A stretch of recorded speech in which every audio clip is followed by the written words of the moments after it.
What is going on in the world of boxing? Watch this video. Hello, welcome to On My Head, son. I hope you're all well. So what a week it's been in the world of boxing. So let's just kick off with Eubank Jr against Benn. Those two press conferences, Egggate, excellent from Eubank, and he really dominated those two press conferences, and he kind of put Benn to shame really there.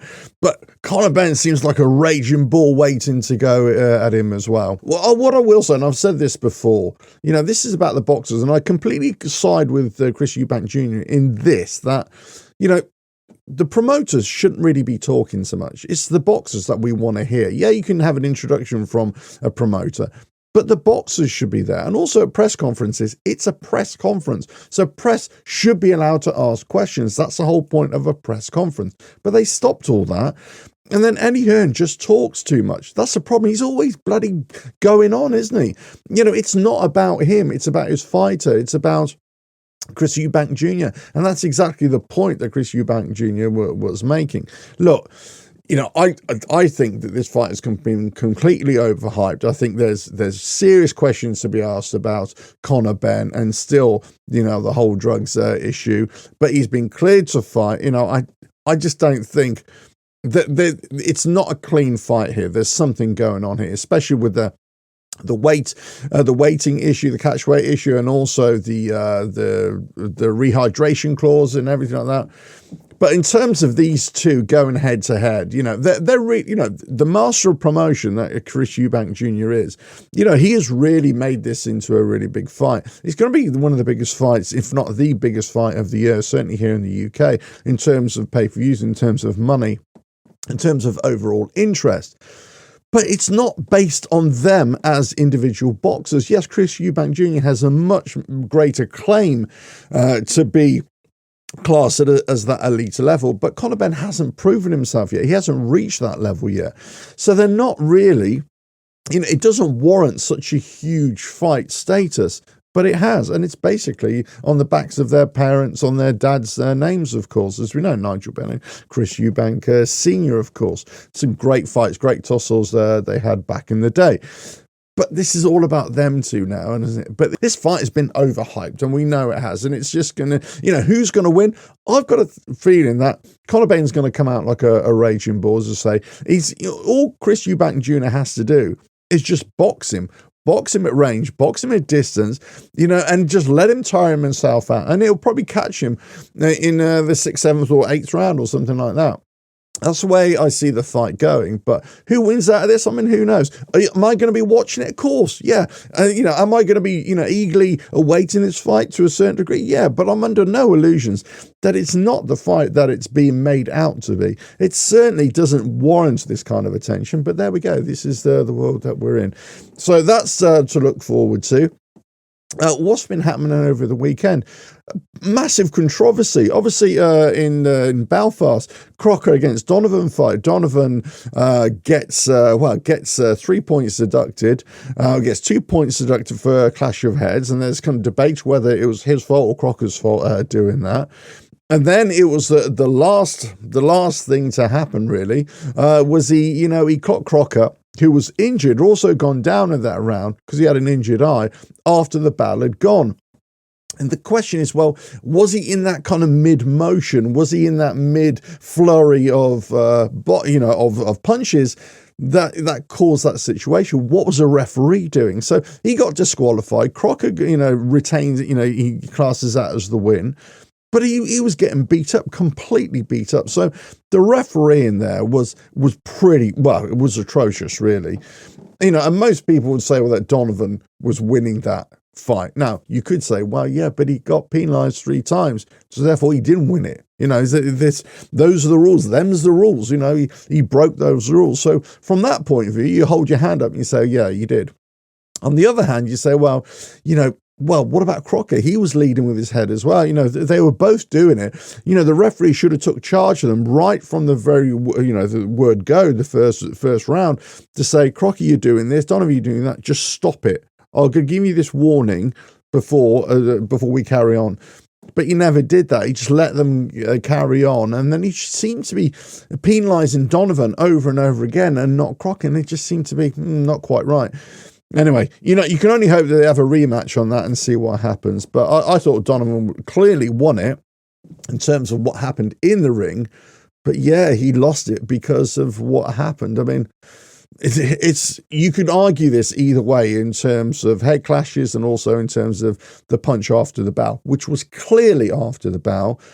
But the atmosphere and everything that was going on, and the referee was just not in there, because if the referee was on point, right close to them, he should have been going in with his hand and just saying, stop, stop, stop, as he's throwing that punch as well. So the ref would have caught the punch and said, no, you can't have that punch.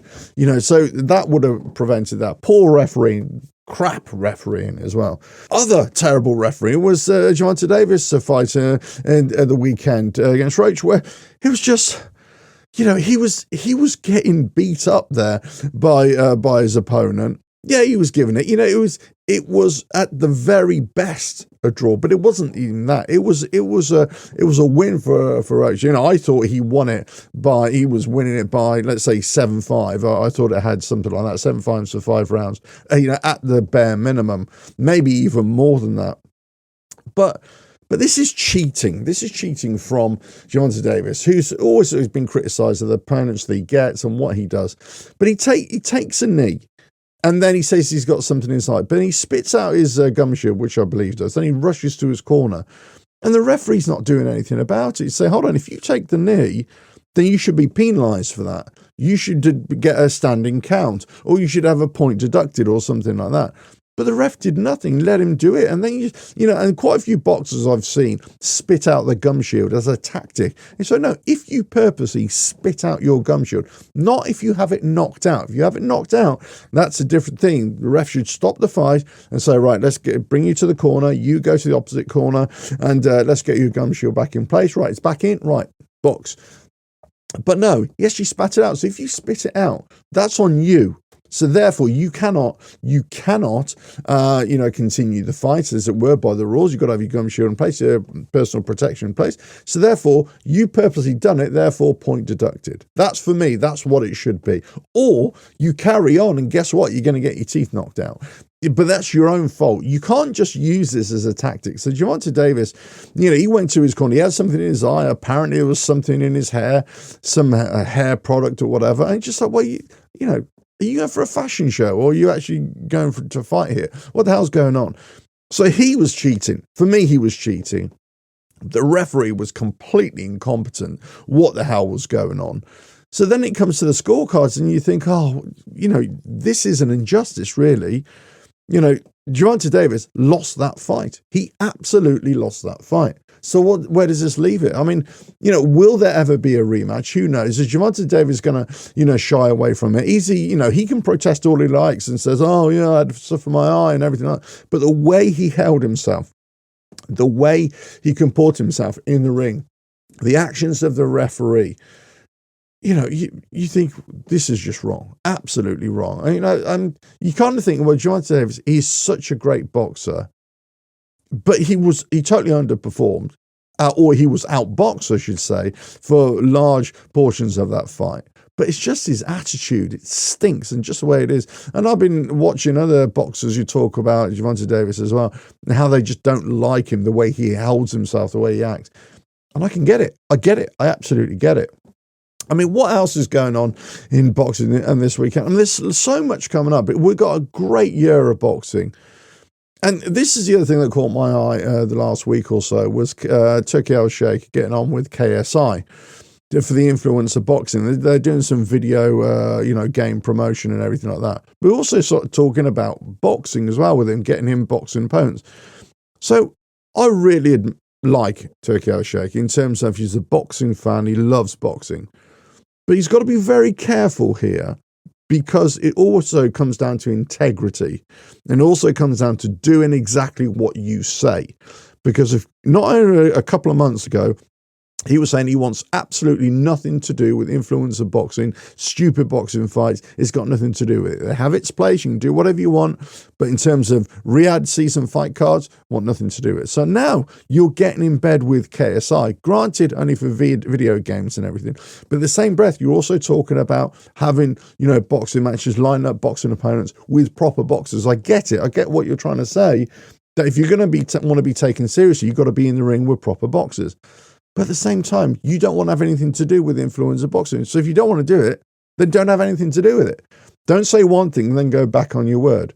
Now, there's already some questions being asked about Turki Al-Sheikh and his involvement.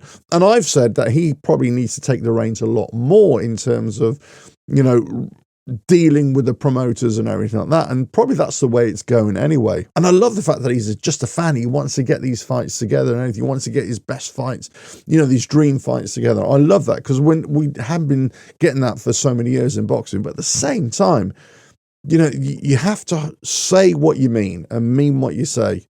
And in this instance, getting in bed with KSI, who's a bit suspect at times as well in terms of overall personality and things that he says and does.